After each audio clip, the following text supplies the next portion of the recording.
एक गांव में मधु अपने बेटे के साथ रहती थी। एक दिन उसके बेटे सुनील ने अपनी माँ को खबर दी। सुनील, माँ आपको एक खुशखबरी सुनानी थी। मधु, बेटा क्या बात है? सुनील, माँ मुझे शहर में नौकरी मिल गई है। मधु, यह तो बहुत खुशी की बात है बेटा, लेकिन तू अकेला शहर में कैसे रहेगा? सुनील, माँ तुम चिंता मत करो, मैं शहर जाकर सब ठीक कर लूँगा, उसके बाद तुम्हें भी शहर बुला लूँगा। यह सुनकर मधु उदास हो गई। मधु, बेटा तू मुझे छोड़कर चला जाएगा तो मैं किसके सहारे रहूँगी यहाँ? सुनील, माँ चिंता मत करो, थोड़े से पैसे जोड़कर आपको वहीं बुला लूँगा। कुछ दिन बाद सुनील शहर चला जाता है। वहाँ वह नौकरी करने लगता है। हर सप्ताह वह माँ से मिलने गांव आता था और कुछ पैसे घर खर्च को दे जाता था। इसी तरह कुछ दिन बीत गए। एक दिन मधु के घर एक पति पत्नी आए। पति, बहन जी, हमने आपके लड़के को देखा है, हम अपनी बेटी आशा की शादी उससे करना चाहते हैं। पति, बहन, हमारी बेटी बहुत सुंदर है और हम आपको बहुत सारा दहेज देंगे, हमारे पास बहुत पैसा है। मधु, बहन जी, पैसे और दहेज की बात ना कीजिए, हम दहेज नहीं लेंगे और आप इतने पैसे वाले हैं, लेकिन हम तो बहुत गरीब हैं, हमारी आपकी कैसे निभ पाएंगी? यह सुनकर पति ने जवाब दिया। पति, बहन जी आप चिंता मत करें, यहाँ आने से पहले हमने आपके बारे में सब पता कर लिया है, हमें आपका लड़का बहुत पसंद है। सुनील ने इस बात करके दोनों लड़के लड़की देखने जाते हैं। लड़की उन्हें पसंद आ जाती है। इसके बाद दोनों की शादी हो जाती है। शादी के बाद आशा बहू बनकर घर आ जाती है। कुछ दिन गांव में रहने के बाद सुनील अपने काम पर जाने लगता है। आशा, मैं इस गांव में नहीं रह सकती, मुझे भी शहर ले चलो। सुनील, तुम कुछ दिन माँ के साथ रहो, फिर तुम दोनों को शहर ले जाऊंगा। आशा, मैं इस गरीब घर में नहीं रह सकती, पता नहीं पापा ने क्या देखकर मेरी शादी यहाँ कर दी, यहाँ तो मुझे शहर ले चलो या फिर मैं अपने पापा के घर जा रही हूँ। मधु, बेटा तू बहू को लेकर चला जा, मेरी चिंता मत कर। सुनील, नहीं माँ, ऐसा करते हैं, हम सब साथ में शहर चलते हैं। तीनों शहर में रहने लगते हैं। आशा का व्यवहार धीरे धीरे बदल जाता है। वह हर समय सास से छुटकारा पाने के बारे में सोचती थी। एक दिन मधु सुनील से बात कर रही थी, तभी वहां आशा आ जाती है। आशा, हाँ माँ जी, आप भड़का लीजिए इन्हें मेरे खिलाफ। जब से ये शहर में आए हैं, न तो मुझे कहीं घुमाने ले गए, न ही मेरे साथ ढंग से बात करते हैं, और यह सब आपके कारण हो रहा है।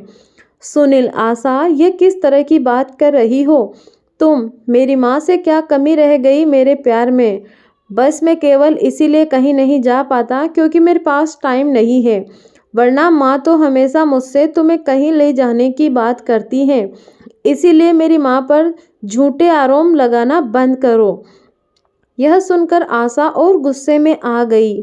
मधु, बेटी गुस्सा मत कर, मैं इससे बात करती हूँ।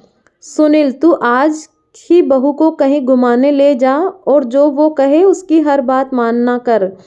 आशा, रहने दीजिए माँ जी, आप ही इन्हें भड़काती हैं और मेरे सामने भली बनने का नाटक कर रही है। मुझे अब कहीं नहीं जाना, और जाना भी होगा तो आपसे पूछने की जरूरत नहीं है। यह कहकर वह कमरे में चली जाती है। उसकी इस बात से मधु बहुत दुखी होती है। उसके अरमानों पर पानी फिर जाता है। इधर सुनील भी बहुत दुखी होता है। अगले दिन से आशा ने दोनों के लिए खाना बनाना बंद कर दिया और सुनील के जाने के बाद अपने पिता के घर चली जाती।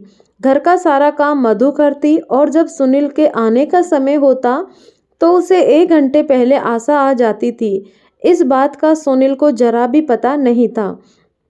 एक दिन आशा अपने साथ एक आदमी को लेकर घर आई। आशा, माँ जी ये प्रकाश जी हैं, ये बुजुर्गों को तीर्थ यात्रा पर ले जाते हैं।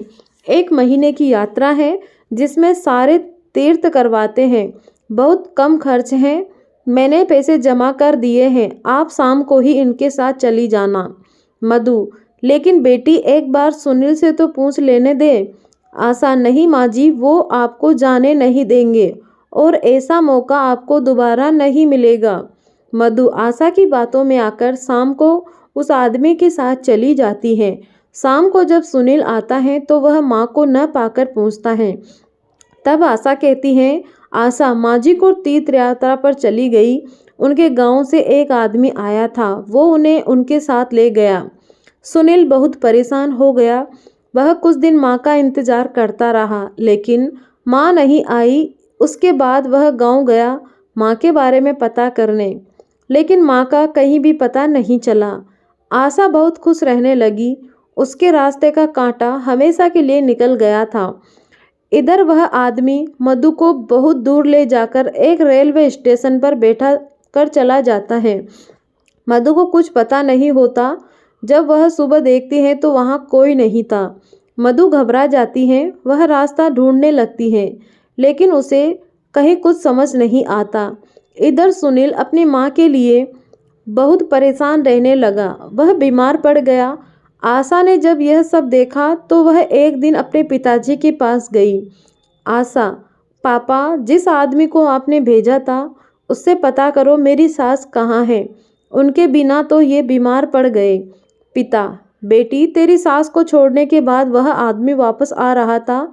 उसका एक्सीडेंट हो गया, वह मर गया और तब से मैं भी बीमार पड़ा हूँ। बेटी, हमें ऐसा नहीं करना चाहिए था। यह सुनकर आशा रोने लगती है। इधर माँ के गम में सुनील की बीमारी बढ़ जाती है।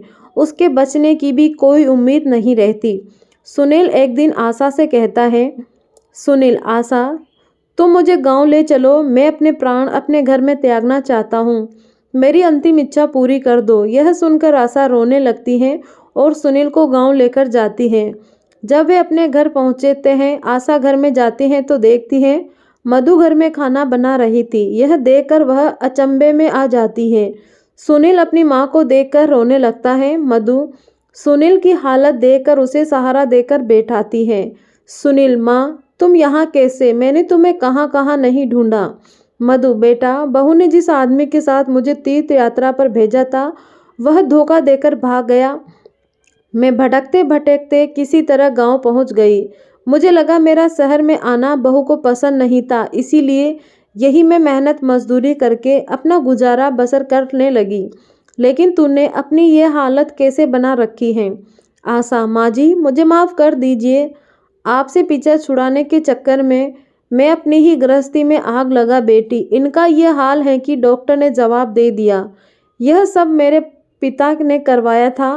वे भी बहुत बीमार हैं और वह आदमी एक्सीडेंट में मर गया जिसे मेरे पिता ने भेजा था। सुनील, अब तुम यहाँ से चली जाओ। मैं अपनी माँ के चरणों में मरना चाहता हूँ। मुझे चैन से मरने दो। मधु, नहीं बेटा, अब तू क्यों चिंता करता है? मैं तुझे मरने नहीं दूंगी और बहू को माफ़ कर दे। इसे अपने किए की सज़ा मिल गई। उसके बाद सास बहू ने दिन रात सुनील की सेवा की, उसे खुश रखने की कोशिश की। माँ का प्यार पाकर सुनील कुछ ही दिनों में बिल्कुल ठीक हो गया। सुनील, माँ, मैं शहर नहीं जाना चाहता, यही कुछ काम कर लूँगा। शहर की चकाचौंध में सब धुंधला नजर आता है, यहाँ तक कि रिश्ते भी। कुछ दिन बाद आशा के पिताजी घर आए और मधु के पैरों में गिरकर माफ़ी मांगने लगे। पिता, बहन जी, मैं अपनी बेटी को सुखी देखना चाहता था, लेकिन ये भूल गया। एक माँ को उसके बेटे से अलग कर जो अपराध कर रहा हूँ, उससे मेरी बेटी का संसार कभी सुखी नहीं रह सकता। मधु, मैंने आप सभी को माफ़ कर दिया।